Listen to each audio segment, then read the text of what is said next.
Hey guys, in this video I'm going to show you how to change Zen Browser color. The first thing I want you to do is launch up Zen Browser, come to the top left, click on these three dots, and then from this drop down I want you to go ahead and click on Settings.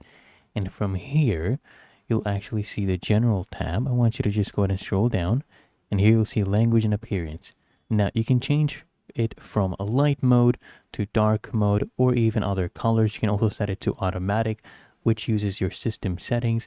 Now if I come down here under contrast control, I can actually click here on custom, and then once you click on custom, you can click on manage colors, and you can change the colors of anything here: link colors, text colors, background colors. So I'll click here, and you can use the sliders to pick a color, or you can pick one from here as well. So let's go ahead and pick cyan, click here on OK, and once you click on OK again, as you can see, the color has been set.